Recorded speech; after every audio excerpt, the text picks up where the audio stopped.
अबयापुरियाव मोनसे सोमोनांथावसिन खौरां गोथैसालियाव गोथै देहाखौ फबनानै दोनबोनाय आइजोआ सप्तासेनि उनाव न'आव गिदिंनानै फैफिनदों। बियो नाथाय जेबो भुत मोदायनि जाथाय नङा। बे जाथायानो अबयापुरियाव मोनसे जाथाया सोमोनांथाव खालामदों। बे जायगायावनो बे आइजोखौ फबनाय जादोंमोन उनुफा खातुन मुंनि आइजोखौ। नाथाय बै हसमेर उनुफा खातुना गोथैसालियाव फबजानायनि उनाव सौफैफिनो न'आव। उनुफा खातुनखौ गोथां महरै नुनो मोननानै नखरजों लोगोसे ओनसोलनि सुबुंफोरा गोमोहाबनो गोनां जाजोबो। नोंथाङा जानो हागौ बे बाथ्राखौ खोनासंनानै एसे गोमोहाबदों। नंगौ, बाथ्राया गोमोनांथावानो। नाथाय जों नोंथांमोननो गुबै जाथायखौ फोरमायनि।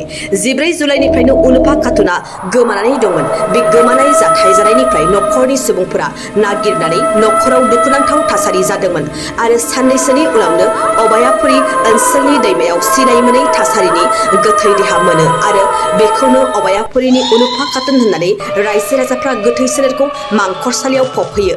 नाथाय गोथै देहाखौ फबनायनि उनावनो उनुफा खातुना बोरै नुजाफैखो होननानै ओनसोलनि सुबुंफोरा गोमोहाबो आरो गोथैसालियाव गोथै फबजानाय गोथै सोलेरा गुबुन सोरबा सिनाय मोनैनिमोन आरो बे गोथै सोलेरा सोरमोन बेखौ सिनायनोबो हांखुर जादों पुलिस बिफानजों लोगोसे ओनसोलनि सुबुंफोराबो।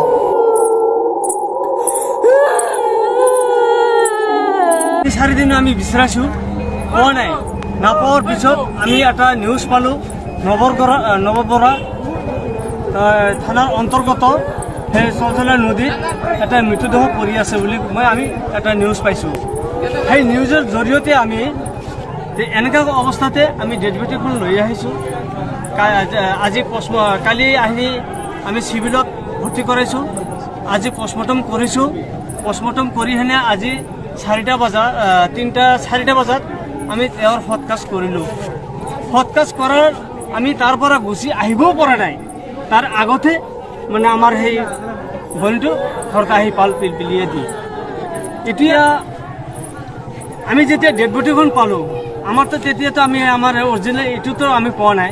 গতিকে এইটো সন্দেহজনকমূলক আমি তাহাঁতক মাৰ্ডাৰ কেছ বুলি এটা কেছ কৰিছোঁ। আমি জিন্দাতে নাপোৱাৰ কাৰণে মৃতদেহটো চিনিব নপোৱাৰ কাৰণে আমি এইটো মানে মিডিয়াৰ জৰিয়তে আমি এইটো প্ৰতিবাদ কৰিছোঁ।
गोजोनथाव खौरां, नोंथांनि रोंगौथिखौ दिन्थिनो थाखाय फैगासिनो गोदान खाबु बडलेण्ड गट टेलेन्ट।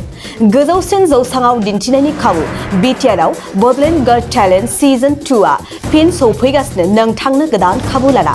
जाय जौसाङाव नोंथाङा गावनि गुनगोनां रोंगौथिखौ दिन्थिनो हागोन। जानो गोनां बडलेण्ड गट टेलेन्ट सिजन 2निनो अडिशननि अक्ट'खौबो थि खालामनानै होखानाय जाबाय। फारि बायदियै फैगौ 25 जुलाइ दाननिफ्राय लानानै 2 आगस्त खालारसिम मख'नाय जायगाफोराव लानाय जागोन। मख'जाथावदि अडिशन रेजिस्ट्रेशननि खालामनो थाखाय 8399890945 9101102339 आरो 9577573499 जानबुं अनजिमायाव जगाजग खालामनो हागोन।